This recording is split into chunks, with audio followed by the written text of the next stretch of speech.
নমস্কাৰ আজি 30 ডিসেম্বৰ এই মুহূৰ্তত কেবাটাও ব্ৰেকিং নিউজ আহি পৰিছে আমি আপোনালোকক পোনপ্ৰথমে সেইসমূহ আগবঢ়াইছো জেলৰ পৰা ওলাই আহিব নেকি শ্যাম কানু সিদ্ধাৰ্থ শেখৰ মুকলি আকাশত তললৈ ওলাই আহিব নেকি সন্দীপন অমৃতপ্ৰভা মহন্ত জুবিন গাৰ্গে ন্যায় কেতিয়া পাব এইদৰে প্ৰশ্ন উত্থাপিত হৈছে জুবিন গাৰ্গে ন্যায় পাবনে নাই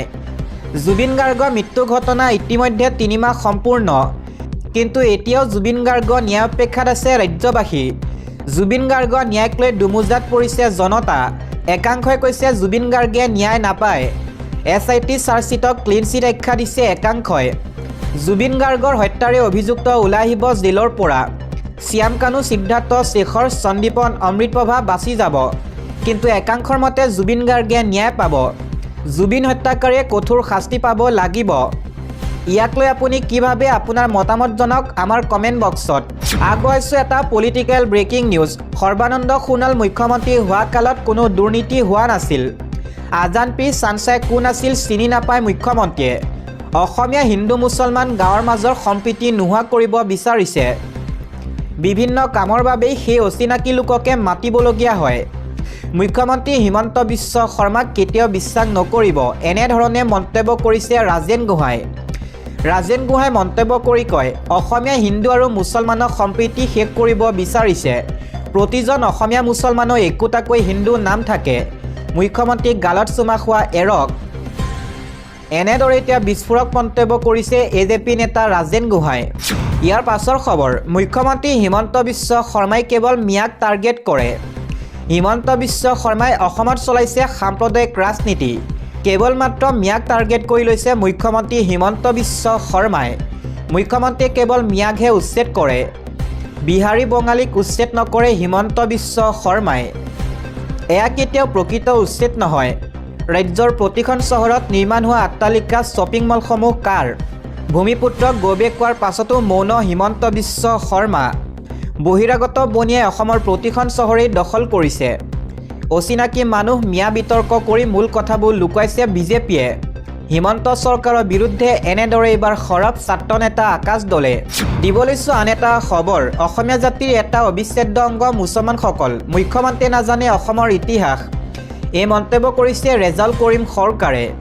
শংকৰ মাধৱ আজান গুৰুজনাৰ এইখন বৰ অসম আজান পীৰ চাহাবক তুচ্ছ তাচ্ছিল্য কৰিছে মুখ্যমন্ত্ৰী হিমন্ত বিশ্ব শৰ্মাই সমন্বয় নহয় বৰ্তমানৰ মুখ্যমন্ত্ৰীহে পৰিচালনাত দুৰ্বল হ'ব অসমখন এখন অস্তিত্বহীন অসম গঢ়িবলৈ আপ্ৰাণ চেষ্টা কৰিছে মুখ্যমন্ত্ৰীয়ে এইজন মুখ্যমন্ত্ৰী অসমখনক শক্তিশালী কৰাৰ চেষ্টা কৰা নাই হিন্দীভাষী লবি নাগপুৰৰ ওচৰত অসমীয়াক ধ্বংস কৰা ষড়যন্ত্ৰ ৰচিছে হিমন্ত বিশ্ব শৰ্মাই অসমীয়া জাতিটো থানবান কৰাৰ চেষ্টা কৰিব আজান পীৰ চাহাবক লৈ মুখ্যমন্ত্ৰীয়ে কৰা মন্তব্যক আমি নিন্দা কৰিছোঁ তেওঁ অসমৰ ইতিহাস জানেনে নাই সন্দেহ আছে বাঘ হাজৰিকা আজান পীৰৰ অস্তিত্ব নাইকিয়া কৰা অধিকাৰ নাই মুখ্যমন্ত্ৰী মুছলমানক টাৰ্গেট কৰাটো মুখ্যমন্ত্ৰীৰ উদ্দেশ্য প্ৰণোদিত অসমৰ কোনো মুছলমানক ভাল নাপায় মুখ্যমন্ত্ৰীয়ে অসমৰ কোনো মুছলমানকে ভাল নাপায় মুখ্যমন্ত্ৰীয়ে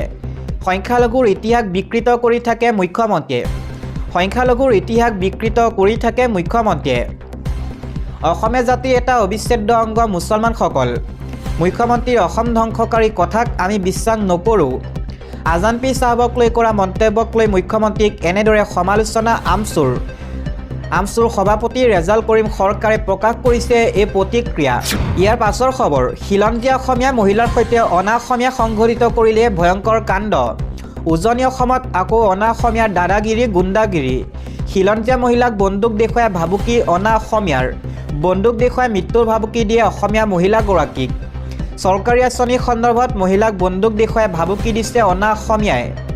অসমীয়া মনোজ চাহৰ এই ভয়ংকৰ কাণ্ড সংঘটিত হয় বৰপথাৰত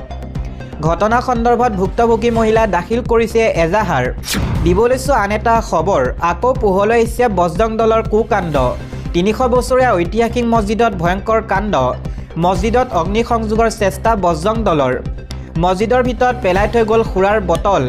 ঘটনাস্থলীৰ পৰা উদ্ধাৰ কৰা হয় ভাবুকি ভৰা পত্ৰও ত্ৰিপুৰাত ধলাই জিলাত সংঘটিত হয় এই ভয়ংকৰ কাণ্ডটো মনোজ চাওমানু পথৰ জামে মছজিদত এই ঘটনাটো সংঘটিত হৈছে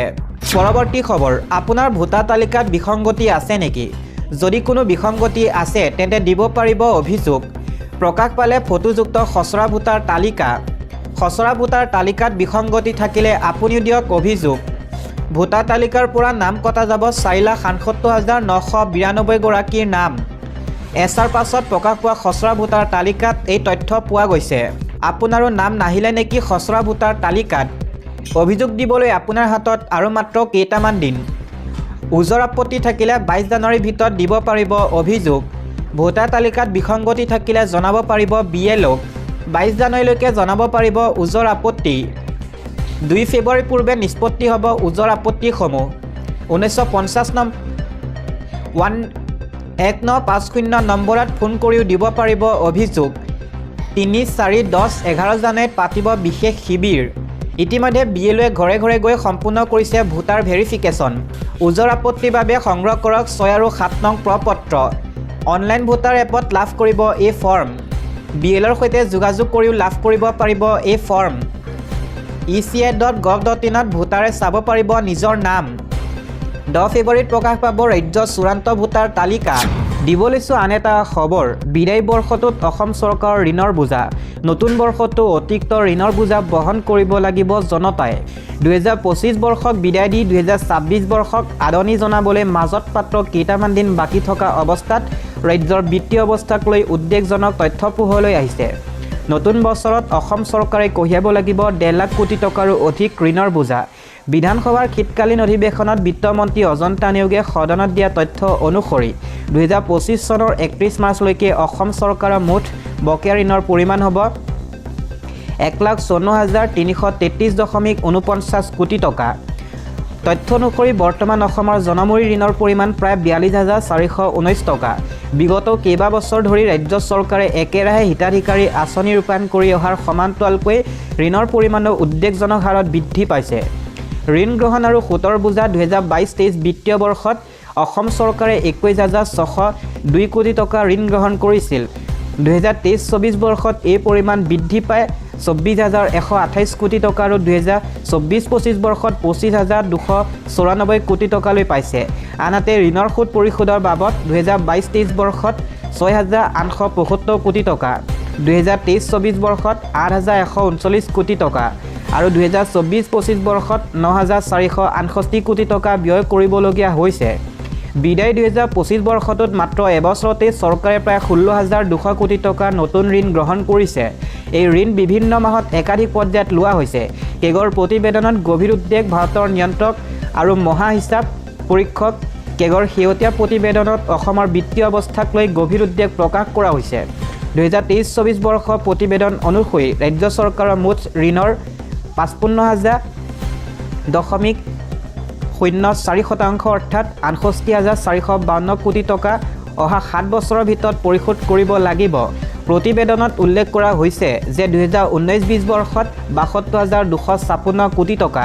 থকা ৰাজ্যৰ বকেয়া ঋণ 2023-24 বৰ্ষত বৃদ্ধি পাই 1,46,928 কোটি টকালৈ গৈছে যি 103%ৰো অধিক বৃদ্ধি কেগে সতৰ্ক কৰি দিছে যে অধিক ৰাজহুৱা ঋণৰ ফলত আগন্তুক বছৰসমূহত সুদ পৰিশোধৰ চাপ বহুগুণে বৃদ্ধি পাব উল্লেখযোগ্য যে তুলনাত্মকভাৱে 2015-16 বিত্তীয় বৰ্ষলৈকে তৰুণ গগৈ নেতৃত্বাধীন কংগ্ৰেছ চৰকাৰৰ 15 বছৰীয়া কাৰ্যকালৰ শেষত ৰাজ্যৰ ঋণৰ পৰিমাণ আছিল প্ৰায় 41,964 কোটি টকা এই সময়ছোৱাত সুতৰ বাবদ মুঠ ব্যয় হৈছিল 26,361 কোটি টকা সৰ্বানন্দ সোণোৱালৰ চৰকাৰৰ 5 বছৰীয়া কাৰ্যকালত 47,745 কোটি টকা ঋণ গ্ৰহণ কৰা হৈছিল আৰু সুতৰ বাবদ ব্যয় হৈছিল 19,651 কোটি টকা বৰ্তমান মুখ্যমন্ত্ৰী হিমন্ত বিশ্ব শৰ্মা নেতৃত্বাধীন চৰকাৰৰ সময়ছোৱাত ঋণ আৰু সুদ দুয়োটাই পূৰ্বৰ সকলো অভিলেখ অতিক্ৰম কৰিছে